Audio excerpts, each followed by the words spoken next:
Hi friends, welcome back to our channel Durgam రుచులండి. మన channel first time చూస్తుంటే please like చేయండి, షేర్ చేయండి, కమెంట్ పెట్టండి, సబ్స్క్రైబ్ చేసుకోండి. పక్కనే ఉన్న బెల్ ఐకాన్ క్లిక్ చేశారంటే నేను పెట్టే వీడియోస్ అన్నీ మీకు నోటిఫికేషన్స్ వస్తాయండి. ఇవాళ మన రెసిపీ వచ్చి వడ కర్రీ అండి. ఇడ్లీకి, దోశకి చాలా టేస్ట్గా ఉంటుంది.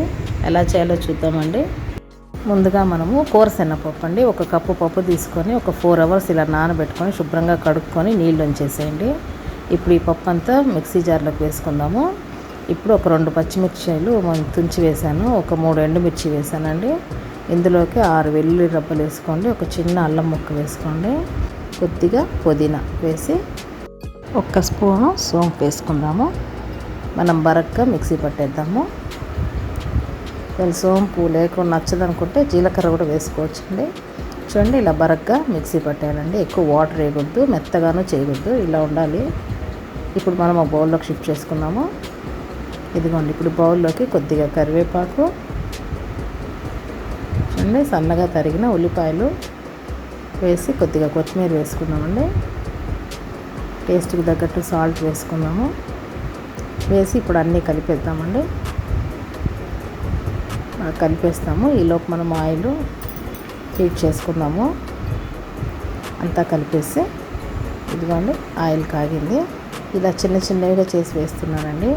ఇలా కాకపోయినా కూడా మీరు వడల్లాగా వేసి కూడా మళ్ళీ కర్రీ చేసేటప్పుడు తుంచి వేసుకోవచ్చు. నేను ఇలా చేసేస్తే ఈజీ అని ఇలా చేస్తున్నాను.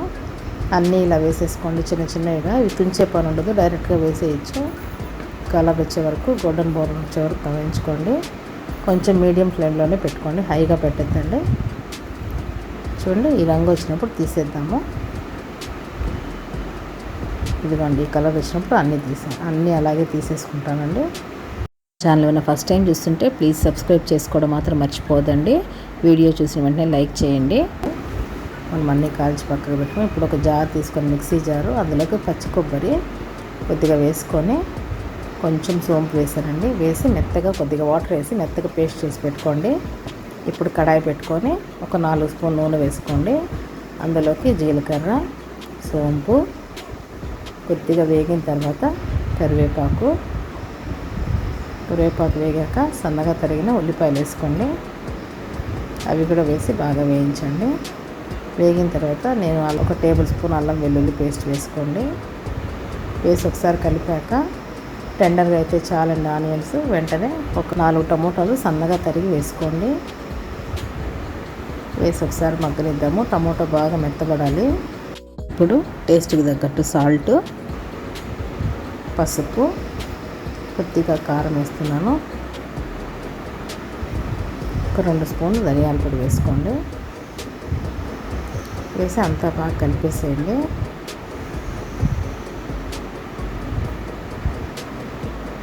కలిపేసి కొద్దిగా వాటర్ వేసుకోండి, యాడ్ చేయండి. ఈ మసాలాలు మాడిపోకుండా ఈ కారము, ఉప్పు అవన్నీ పచ్చివాసన పోయేదాకా ఉడికించుకుందాము. ఇది కొంచెం ఆయిల్ పైకి వచ్చే వరకు ఉడకనివ్వండి. ఆయిల్ అంతా ఇలా పైకి రావాలి. ఇప్పుడు పచ్చివాసన పోయినట్టే అండి, బాగా వచ్చాక ఇప్పుడు మనకి ఎంత కావాలో వాటర్ వేసుకున్నాం. ఇందులోకి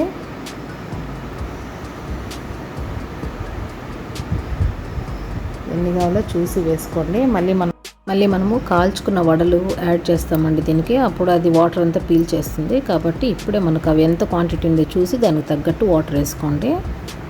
వాటర్ అంతా రోల్ బాయిల్ వచ్చే వరకు ఉంచుదాము. ఇప్పుడు కొద్దిగా గరం మసాలా వేస్తున్నానండి. 1 స్పూన్ గరం మసాలా వేసాను. చూడండి, రోల్ బాయిలింగ్ వచ్చేసింది. ఇప్పుడు మనం రుబ్బి ఉంచుకున్నాం కదండి, కొద్దిగా కొబ్బరి, సోంపు అది వేసేస్తున్నాను. కొద్దిగా చిక్కదనం వస్తుందండి, సిల్కీనెస్ వస్తుంది, కూరకి చాలా టేస్ట్ కూడా వస్తుంది. ఇప్పుడు మనం చిన్న వడలుగా వేయించుకున్నాం కదండి, అవి యాడ్ చేసేద్దాము. ఇవన్నీ వేసి ఒకసారి బాగా కలుపుకొని ఒక రోల్ బాయిల్ వచ్చేదాకా ఉడికించుకుందామండి. 5 minutes ఉడికితే చాలు. అవన్నీ బాగా ఉబ్బి మెత్తపడతాయి. మనం కొద్దిగా కొత్తిమీర యాడ్ చేసి ఒకసారి కలిపేసి ఒక 5 minutes ఉంచుదాము. 5 minutes తర్వాత చూడండి, మన కర్రీ రెడీ అయిపోయింది. మన వడ కర్రీ రెడీ అయిపోయిందండి. చాలా టేస్ట్గా ఉంటుంది ఫ్రెండ్స్. తప్పకుండా ట్రై చేయండి. ట్రై చేసి ఎలా వచ్చిందో నా కామెంట్ సెక్షన్లో పెట్టండి. మరో రెసిపీతో రేపు మళ్ళీ మిమ్మల్ని కలుస్తాను. Thank you for watching. Bye అండి.